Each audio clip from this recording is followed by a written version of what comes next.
Hello, everyone, and welcome back to Ethos Online. Again, this is a space where we can be, belong, and become the very best version of ourselves. So, wherever you're joining us, we just want to say welcome again to this really interesting, powerful study we've been doing in the Bible. And so, here at Ethos, we do something a little differently. I would argue more important and more responsible for the Bible, the text of the Bible. And so, again, what we do at Ethos is we look at every verse, every word, we look at different interpretations from the past, and we remember, always remember, that this piece called the Bible, this compilation of all these wisdom stories and narratives and warnings, we look at all of those things. And we ask the question, what did it mean back then? As a Jewish person who had written all of this, what did a Jewish person understand about this text? Knowing that the audience was Jewish, all of that is super important when you're reading this text. And so we do all the difficult work for you.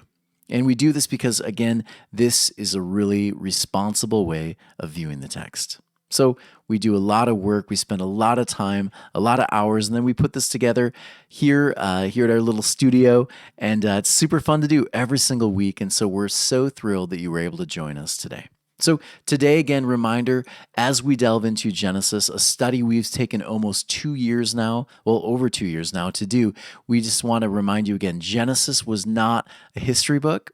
It was written during the Babylonian captivity of 587 BC. And so the purpose of writing Genesis, Exodus, Leviticus, Numbers, Deuteronomy is so that they will not be tempted to assimilate to the ways of Babylon. So they'll hold on to what it means to be monotheistic, one God, as opposed to polytheistic, many gods, right? They'll hold on to what it means to be Jewish in their traditions, their ritual, all of those things. So they write down all of the big narrative stories of the past that have been passed down. They pass down all the recipes, all of these different things. They pass it down through Torah. And so Torah, again, is a written response to the fears of assimilation. So this is why they celebrate every time the Torah is brought out in a congregation, because it is a reminder, this is our identity. This is who we are, and this is who we aren't. This is a rich tradition of who we are. So really, really beautiful. And Israel constantly saw themselves through every telling. So when you're reading about Moses or Noah or Joseph, whatever it is, whoever it is, they saw themselves miniaturized in each one of these mini narratives that make up Torah.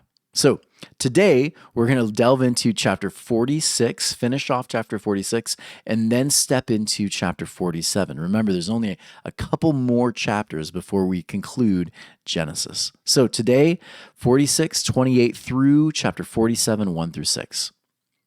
So Joseph, not just a story about a kid with a colored coat. It is the story of Israel. And so we start with that when we discuss Joseph. Last week, I showed you Rabbi Ben Judah Shil. He said this about this concept of Joseph going back, Jacob coming back, meeting his son. So I'll repeat this one more time because I think it bears repeating and it fits really well with this context of what this section is about. So Israel must walk Joseph's path through the desert to complete the restoration process. Once the father and son are united, their nation can finally celebrate. This message was and will continue to be our Jewish, dominant theme, our one song. So let's delve in. I'll read it first, and then we'll just go through verse by verse, word by word. I often will just stop and show you, here's a couple interesting interpretations. Here's a couple interesting ideas with words, play on words. We'll do all of that here as we delve into the text. So verses 28 of chapter 46. He sent Judah ahead of him to Joseph to direct him to Goshen, and they came to the land of Goshen. And Joseph harnessed his chariot, and he went out to meet Israel his father to Goshen. And he appeared to him, and he fell on his neck, and he wept on his neck for a long time. And Israel said to Joseph, I will die this time, since I have seen your face, that you are still alive. Joseph said to his brothers and to his father's household, I will go up and tell Pharaoh, and I will say to him, my brothers and my father's household who were in the land of Canaan have come to me. The men are shepherds, for they were always owners of livestock and their flocks and their cattle and all they have brought. And if it comes to pass that Pharaoh calls you and asks, what is your occupation? You shall say, your servants have been owners of livestock from our youth until now, both we and our ancestors, so that you may dwell in the land of Goshen, because all shepherds are abhorrent to the Egyptians. Joseph came and told Pharaoh and said, my father and my brothers and their flocks and their cattle and all that is theirs have come to the land of Canaan, and behold, they are in the land of Goshen. And from among his brothers he took 5 men, and he presented them before Pharaoh. And Pharaoh said to his brothers, what is your occupation? And they said to Pharaoh, your servants are shepherds, both we and our forefathers. And they said to Pharaoh, we have come to sojourn in the land, for your servants' flocks have no pasture. For the famine is severe in the land of Canaan. Now please let your servants dwell in the land of Goshen. And Pharaoh spoke to Joseph, saying, your father and your brothers have come to you. The land of Egypt is open before you. In the best of the land settle your father and your brothers. Let them dwell in the land of Goshen.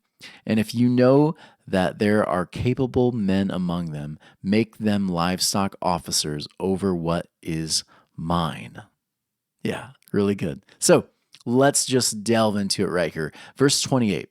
Notice this. It says he sent Judah ahead of him to direct him to the land of Goshen, and they came to the land of Goshen. This word here plays off of what we talked about last week. This word, this phrase in the Hebrew, to direct, it actually means to clear space. So again, it's the idea of reordering life.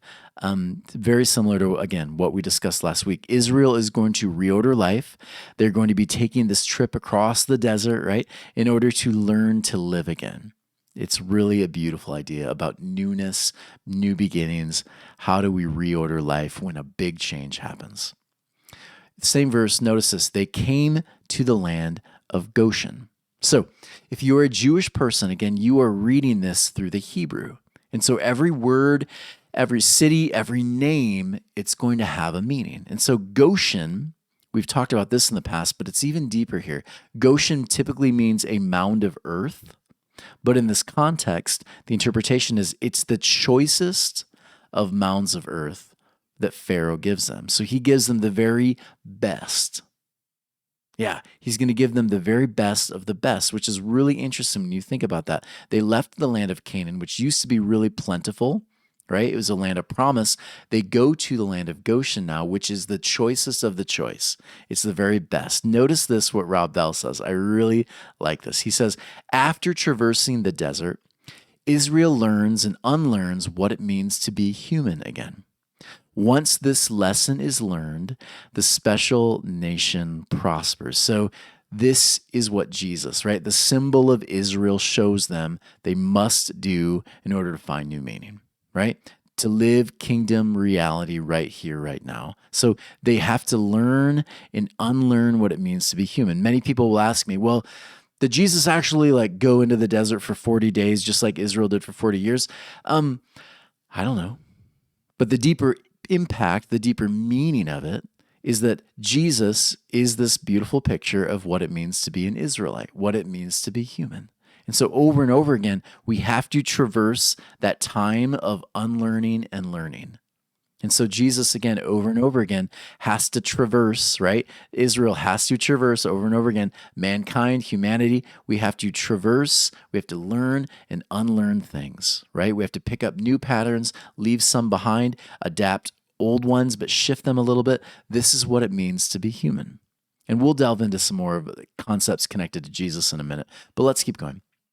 Verse 29, he went up to meet Israel, his father, to Goshen, and he appeared to him. He fell on his neck, and he wept on his neck for a long time. So this kind of a weird thing, unless you were a Middle Eastern individual.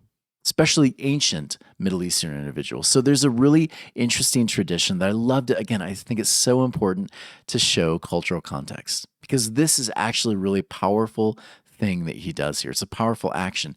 This interpretation, basically, Joseph, he is presenting himself to his father. He's laying himself bare. So notice this, what Charles Schubert says, this historian. He says this about ancient culture. He says, in ancient Middle Eastern tradition, it was common for sons to bare their necks to their fathers when power was being transferred. You can even see this like when you look at knights, medieval knights, when they would be knighted, right? This ancient Middle Eastern tradition even was adopted later on by the knights in medieval era. They would do this around the neck, right? They would W this side and this side. You showed your neck. This was a really powerful moment. It was an act of humility from one generation to another. Wisdom was passed down as a sacred act. So when a Jewish person, or even just a Middle Eastern person in general, when they were becoming the tribal head, they would present their neck. And it's a really interesting way. They would present their neck and say, I am laying myself bare. Whatever wisdom, whatever thing you need to pass on to me, I am open to it. And that is such a powerful idea. Consider like in our culture here in America, we don't have many traditions like this, do we? We don't have this deep respect for our ancestors, the older generations. We don't have a lot of respect for wisdom. Imagine if we had some tradition where we actually pass that thing down right before this individual becomes the head of the family. We pass something down to them, and that younger generation humbles themselves in order to receive it. It's such a beautiful tradition. I love that the Jews held on to this for so long.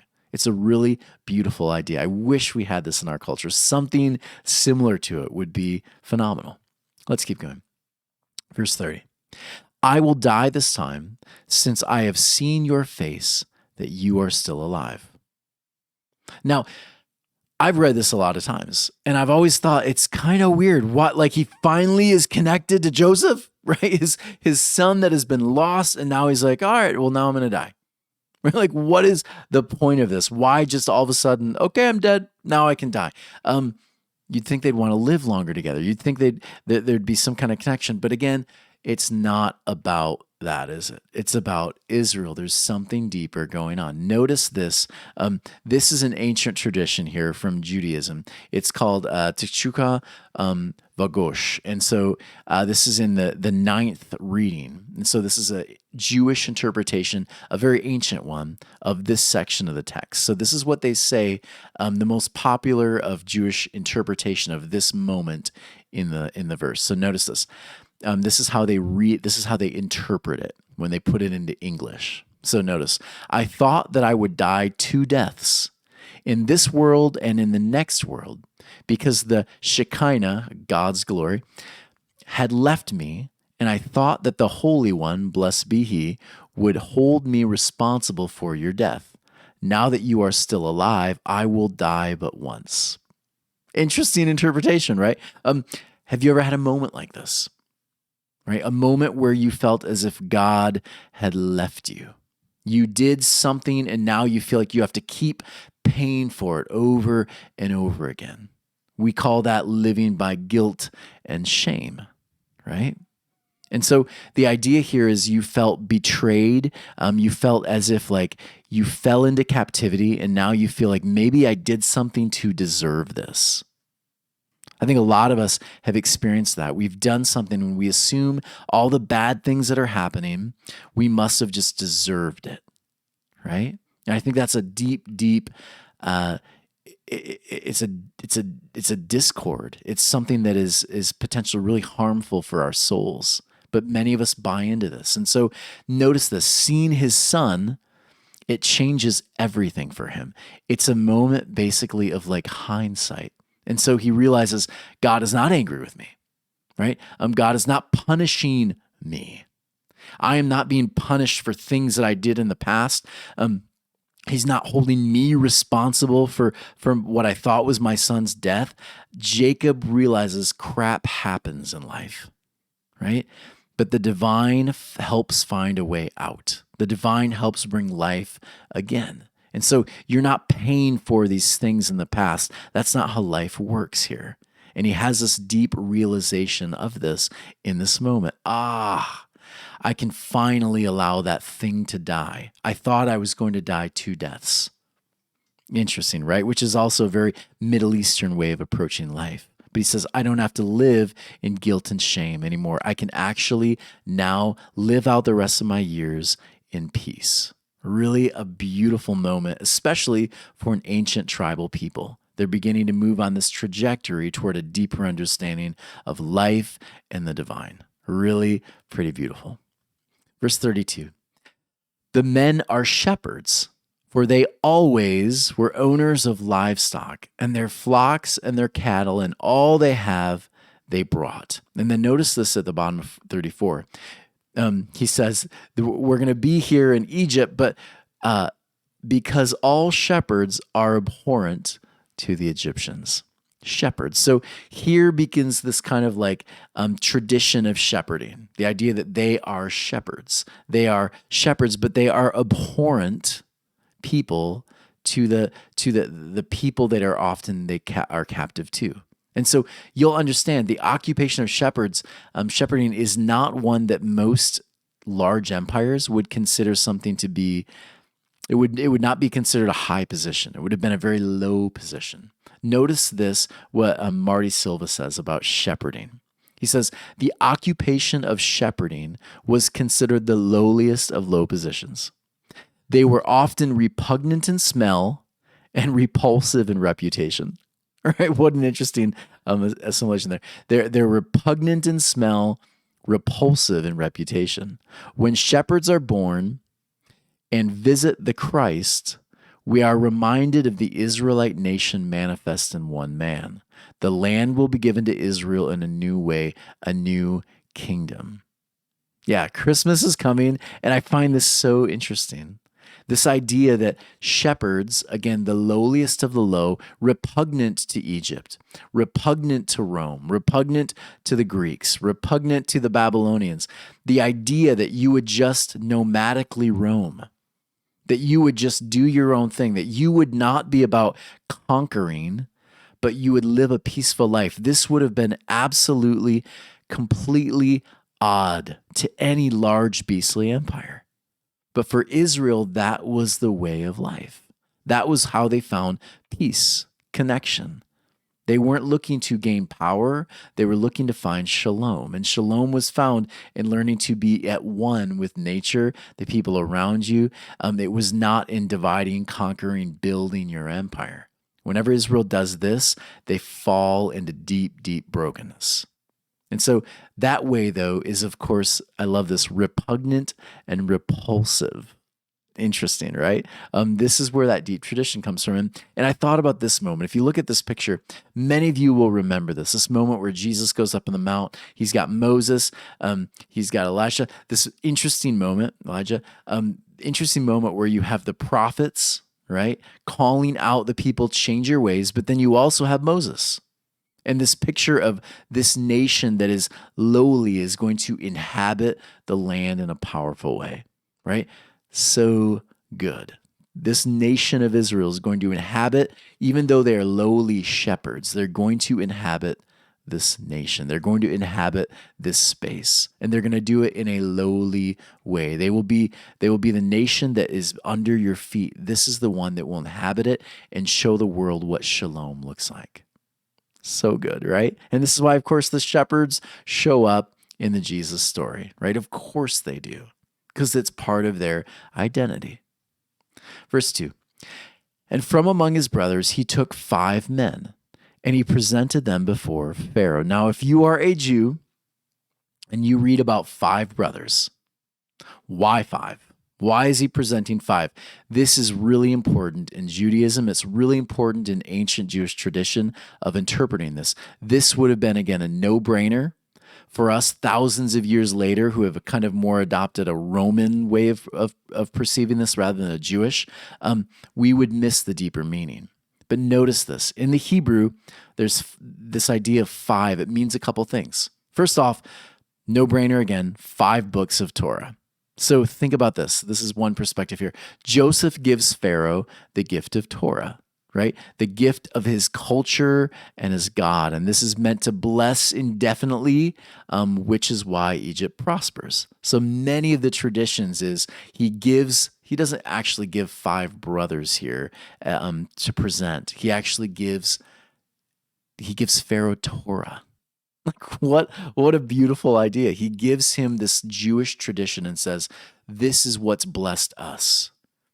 Please, partake of this with us. Let this tradition richly bless you. And so many of the traditions and interpretations of Jewish people on this text will say the whole reason Egypt even prospers in the first place and gets to where they are when you get to the Exodus is because they begin to adapt certain ideas from Torah. Kind of interesting, right? Another one, 5 sacrificial offerings. When you look at Deuteronomy and other places, you'll find there are 5 actual sacrificial ways of sacrificing offerings. And so this one was interesting. Pharaoh receives 5 brothers as a gift, an offering to bring Egypt life more abundantly, to satisfy God. So interesting idea. Not as common in Jewish perspective, but it is definitely one that you kind of see pop up over and over again with Rashi and others. And then the last one I thought was kind of interesting. It's a bit of a stretch, but I thought I'd share it with you as well. The 5th letter in the alphabet for the Hebrews is Heh. And so notice this. I took this, I just ripped it off from Rashi. Notice what he says. God took the 5th letter of the Hebrew alphabet, Heh, and used it to change both Abram and Sarah's names. As we all know, Sarah became Sarah, and Avram became Abraham. These name changes were accomplished by adding the 5th Hebrew letter to the alphabet to the end of Sarai and inserting it in the middle of Abram's name. The implication being that the 5, the number of grace, is how we are changed or saved. And again, saved doesn't mean saved from something like hellfire or whatever. It meant to live fully. Pharaoh was given God's grace in the number 5. So interesting idea here. When you experience something full, when you experience restoration moments, your identity changes. And so he's offering Pharaoh the opportunity to basically allow his identity and his people's identity to shift and change.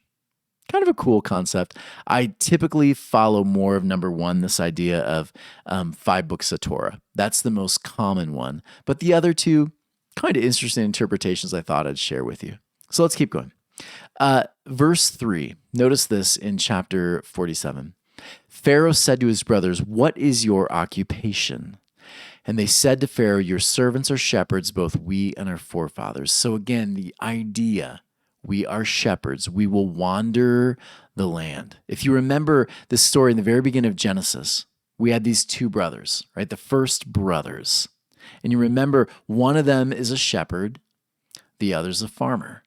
One of them is going to take control of the land. They're going to use it to prosper. They're going to dig up. They're going to extort the land. They're going to do this. That's what a farmer is going to do. Whereas a shepherd is going to peacefully roam the land, right? And the 2 typically don't work well together. And so what they're basically doing here is they're setting up the conflict. They're beginning to build the conflict right at the end here of Genesis. You have one group that's going to wander the land. The other group is going to seek power. They're going to seek authority. They're going to use the land to prosper and build their empire, while the other will roam. And at some point, the 2 forces will collide. The 2 will be in conflict. And again, most interpretations show that this is actually the beginning point of where you're going to see Egypt and Israel be in conflict, and that's where they become slaves. So that's going to be an interesting study in itself with Exodus. We'll keep going. Verse 6 to end. The land of Egypt is open before you. He says the land of Egypt is open before you. The phrase means the way, the gate is open, and you can go through and take what is yours. This phrase happens often for Israel. I want you to notice Isaiah 40, verse 3. And basically, the New Testament writer, they're basically looking back and they're just repeating Isaiah 40, verse 3. But notice this, the Messiah, the messianic voice that leads the people into the new place where they reside, either whether it's Goshen, Canaan, wherever it is, whether it's Moses, Joseph, Joshua, Jesus. This is what the messianic voice, the messianic archetype will do. The voice of one calling, in the wilderness, prepare the way of the Lord. Make straight in the desert a highway for God, for our God. Mark, referring to John the Baptist, referring to Jesus, a voice of one calling in the wilderness, prepare the way of the Lord, make paths for him. So the idea, again, the Messiah is going to open up the way. The Messiah, the messianic archetype, will find ways in order for their people to prosper. I also thought this was interesting as we're thinking about shepherds. Notice this from, when you notice this from Exodus. Pharaoh summoned Moses before they leave, right? Before they're leaving. I've always wondered about this, and it clicked for me this week. Notice this when he's about to let the people go. Pharaoh summoned Moses and said, go worship the Lord. Again, you can almost see the connection between then at that moment in Exodus and this moment at the end of Genesis with Joseph. Interesting. Go worship the Lord. Even your women and children may go with you. Leave your flocks and herds behind. Ever wonder why he wants them to leave the flocks and herds behind? It's an interesting thought. I've never considered it before. So I, of course, went down the rabbit hole, and I'll get there in a minute. But Moses said, you must allow us to have sacrifices and burnt offerings to present to the Lord our God. Our livestock, too, must go with us. Not a hoof is to be left behind. We have to use some of them in worshiping our Lord our God. And until we get there, we will not know what we are to use to worship the Lord. Again, really interesting. Why hold the flocks back? All of this. The point over and over again is this is their identity. And when you read the interpretations of this, almost every single rabbi throughout history has pointed out Pharaoh wanted us to leave our identity in Egypt. But Moses, the messianic archetype, says, no, no, no. We take Judaism with us everywhere we go. We don't leave it behind. We are not farmers. We are shepherds. We are shepherds. And so we bring shepherding with us everywhere we go. We shepherd the fields. We shepherd the earth. We shepherd each other. We shepherd our neighbors. We take care of each other. That's what it meant to be Jewish. And we will not leave our identity. We will not leave that behind. We will not leave the gift behind. So good. I know. Good. So basically now they're going to get busy living. They're going to learn to breathe again in Goshen. They're going to be united as their people again, out of famine into a place of prosperity, goodness, restoration, shalom. And they're going to have to learn to breathe again. And that's where we're going to get in the next couple chapters. You'll see, what does it look like to breathe again? How do we find this connection? How do we begin living and building what it means to be human again? And this is the great work that Jesus talks about, that Joshua moves into. This is what we have in this story, and it's so beautiful. I hope you enjoyed some of this. I hope you enjoyed just some of the interesting little twists we have in the story. Typically, again, this is skipped over. This section, oftentimes people will kind of skip it over, get to the good stuff, but there is beauty and connection there. There's something interesting to be had. There's always some interpretation, a word or phrase that's going to bring some real life. So how do we bring it home? I thought about this idea, this breathing again idea, when you're finally settled in, right? When you're finally at the place, the new space, whatever it is, you've already begun ordering life.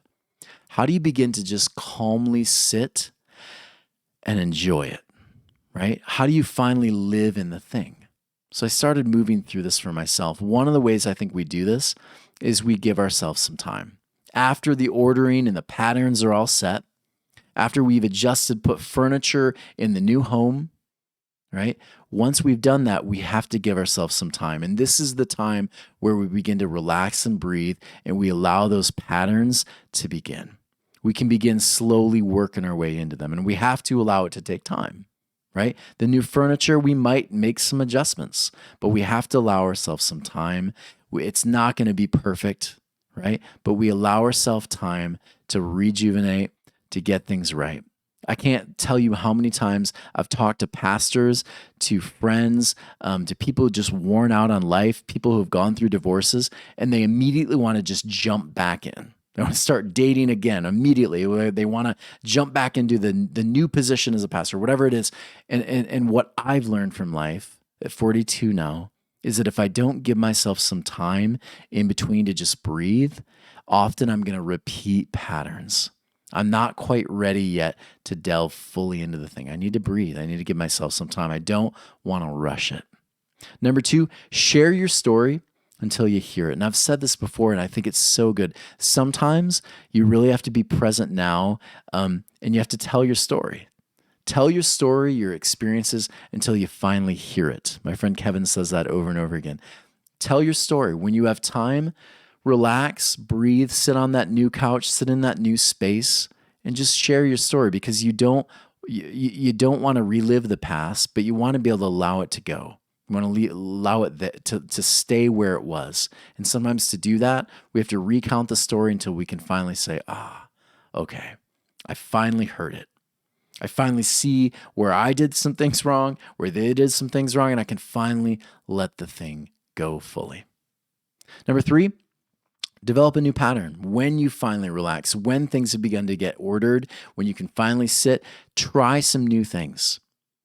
If it's a trauma that you've stepped out of, try some new meditation, try some new books, find a new group, right?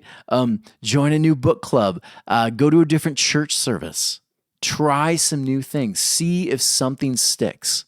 And what you'll notice is you will find your niche. You'll find your place, and when you do, you'll begin to find yourself breathing again. You'll be smiling a lot more when you finally connect with that new community, that new group, that new book that brings out the new ideas. You'll finally be able to read it. You'll be able to enjoy it.